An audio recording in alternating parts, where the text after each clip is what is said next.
Let me just start this video by saying I love BDO, but don't mistake my words there, PA. I don't love BDO for what it is now, I love BDO for what it once was. You see, BDO used to be this challenging, lawless wasteland where the strong reigned high and the weak scavenged for whatever little bits that they could find to build themselves up in a world where if you didn't have connections, if you didn't have friends, if you weren't strong enough or smart enough on your own to pull yourself out of that filth and muck, then you would never progress. And that was beautiful. Throughout the past couple of years, Pearl Abyss have made a lot of very good changes to the game, and a lot of changes that honestly, as a player, I never thought I'd see. A lot of these changes did actually make the game a better place, although I think somewhere along the line, PA essentially lost their way and lost their idea of what they wanted the game to be originally, and tried to make a hard style change, and in that effort, they lost what made the game beautiful to begin with, what made players log in to begin with. At least a lot of them. If you take a look at the NodeWar scene, for example, we can see that it's very quickly progressing in a downwards trend. Guilds aren't signing up, guilds aren't showing up, more guilds are trying to snipe. Some will say that this is a very obvious outcome to the new changes of NodeWar, but for whatever reason, for PA, it seems like they didn't know that this would happen, or at least they thought it would not be as bad as it is. But from many PvPers' perspective, before you even changed this, before you updated the game to what it is now, we already knew that it wouldn't go well. Because we know the game, we know what we enjoy, and unfortunately, Pearl Abyss doesn't. I think at the end of the day, Pearl Abyss has a lot of talented developers working for them, although I think these developers are misguided. I think they don't understand what PvPers truly enjoy about Black Desert Online, so I'm going to try to explain it. Although to give you a better perspective, and this is me specifically talking to PA, I think I need to tell you how I got into this game, how I started, what made me want to continue playing this game, right from the very beginning. I started BDO shortly after the Steam release of the game, a time where grinding really didn't reward you with much, and the central marketplace was essentially whoever had the most silver for an item placed always got the item first. So progressing at that time as a new player was actually really difficult, especially as someone who considered themselves at the time to be a solo player. But just because the game was difficult for a new player doesn't mean it wasn't fun, because I knew at the end of the day there was a way I could progress, I just didn't know it yet. People have been doing it before I came along, whether it be through some sort of market manipulation, some super secretive yet lucrative life skilling tactic, or simply through hitting mobs. My favorite and earliest memory I have from interacting with BDO's PvP system was me being a freshly awakened ninja at Elric Shrine, testing out my new abilities on mobs, and getting jumped 3v1 by a Zerker, Mage, and some other class that at this point I can't remember. And after that 3v1, after getting my ass beat by 3 people that seemingly showed up out of nowhere just to express that they could beat my ass in that unfair scenario, I realized just how cool this game was. Because to me, the fact that that could happen, the fact that that scenario could take place at any time, in any place, that it was realistically never safe to let my guard down, and that content can come from anywhere, was amazing to me. I looked at my character and I seen something that really shocked me at the time with this game. I seen that they literally beat the clothes off my back. And for me, that moment, that very moment, I thought, wow, I just got the clothes beat off my back. Holy shit, this game is for me. And that sent me on a journey to get more gear, to progress in the game, so that one day, if that scenario ever arose again, I would at least be able to kill maybe 2 of them. You see, my gearing philosophy in BDO has always been to get good enough gear and enough AP to be able to kill whoever you're fighting in a single well-done combo. It didn't really matter how much DP I had, because I felt if I was the better player, I should be able to catch them first and kill them in a combo. And if I could do that, then honestly it was enough for me. So realistically, I've always been on the gearless side of things, but it's worked for me so far, so that's what I continue doing all the way up till now. I only ever did PvE in order to get to a certain point of gear, like I said, and then I would just stop. Because PvP is just not what interests me in this game. It never has been. It's always been the PvP from the very beginning. As I continued playing the game and learning about its PvP, I slowly found myself on the PvP server more and more often, until eventually, that's pretty much just where I stayed, even though I was a complete gearlet. And somewhere on that continued journey of finding out how to play the game, I ran into the player Jin Kuru, who at that time was the current GM of a guild called Royal Dynasty. I 1v1'd him for a bit, and I can't remember how many times I won or lost in that scenario, but I remember his exact words: "I've gotta invite this guy to the guild."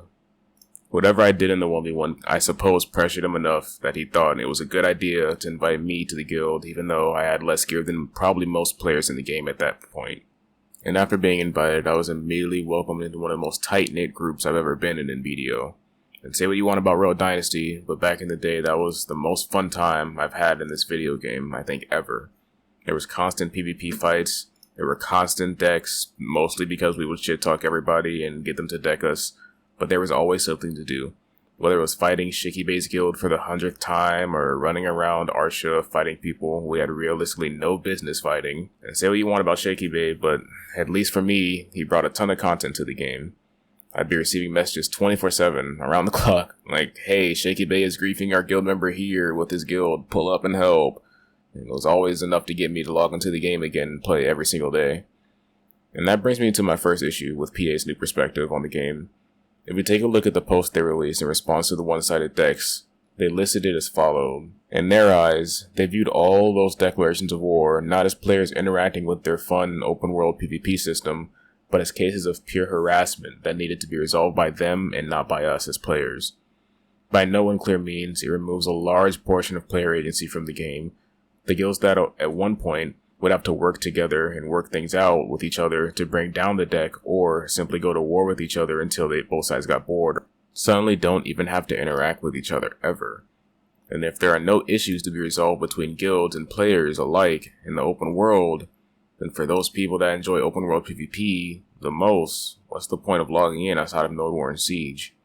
And I know what people might say, Arsha, right? Well, let me quickly summarize what Arsha is from the perspective of a player who's been on there for pretty much as long as he can remember playing BDO. Arsha's dead. It's a barren wasteland. People only go there to grind and will swap servers if you attempt to PvP them. I've been roaming Arsha for years at this point as my main form of content outside of when we had declarations of war, and let me tell you, if you log in Arsha right now, you'll run into the same 5 to 6 players who are always Arsha roaming, or you'll run into low-geared players who have no interest in PvP and are only on the server for its grind buff. This is because most of the game's PvPers are soft-quitting the game at this point and only log in the NodeWar Siege because they know just how impossible it is to find PvP in the open world currently. Moving over a bit from the open world PvP topic though, I would like to talk about NodeWar since I haven't really gone into them at all. Currently as it stands, the state of NodeWar Siege is pretty much either completely dead or very rapidly dying. The mixture of recent poorly thought out changes from Pearl Abyss and the game's declining player base of PvPers in general from the removal of NodeWar war decks add up to create the mediocre experience that is large scale currently in Black Desert Online. The biggest thing that I think is missing from the current scene when it comes to Node Wars is player agency and control over how the Node Wars plays out in some way. We as players need a meaningful way to interact with and have some sort of control over the creation of these fights in Node Wars. With the previous system, we could simply get guilds to place together and match each guild versus another of similar strength to try and even both sides out as much as possible.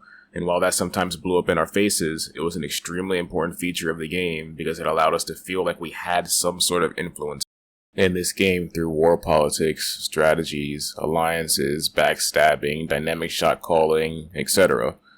All of what we had in this sense is lost with this current system, and it's making entire guilds who have been alive and contributing to this game's PvP scene for years give up and disband entirely.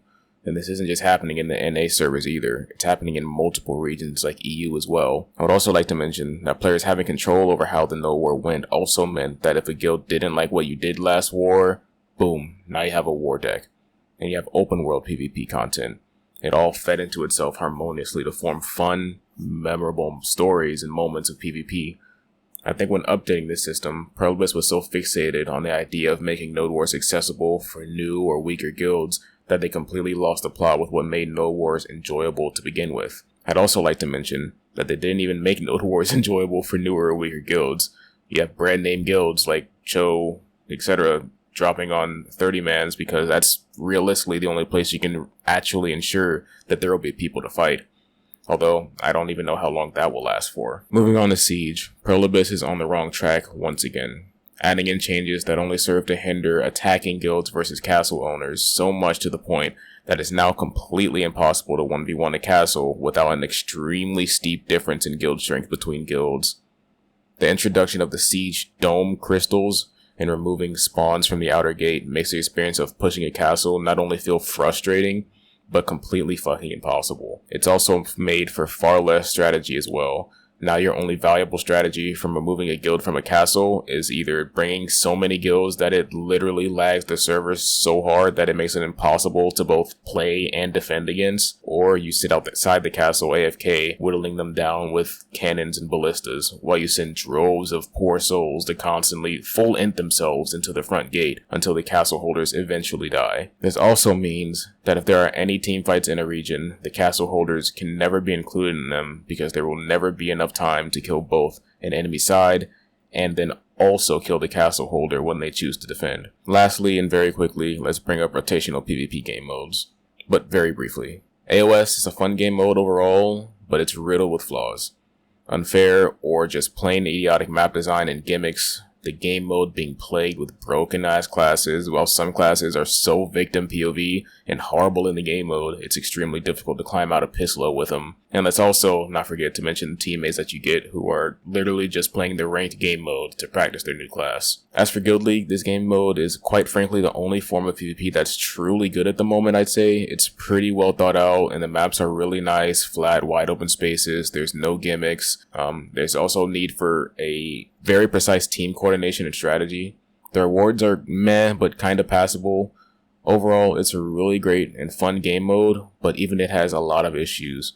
The ranking and matchmaking system is really, really bad, and even though it starts out with good population of players, it inevitably becomes a simulator for facing a guild that's either impossible to beat or a guild that's impossible for you to lose to. I'm not sure what the solution is for this, but where I'd probably start is the rewards. Players are going in and spending a ton of silver on buffs and elixirs to stay competitive, so maybe make those free in this game mode, so you're not tripling the amount of money that you spend in comparison to the rewards you get for winning and losing.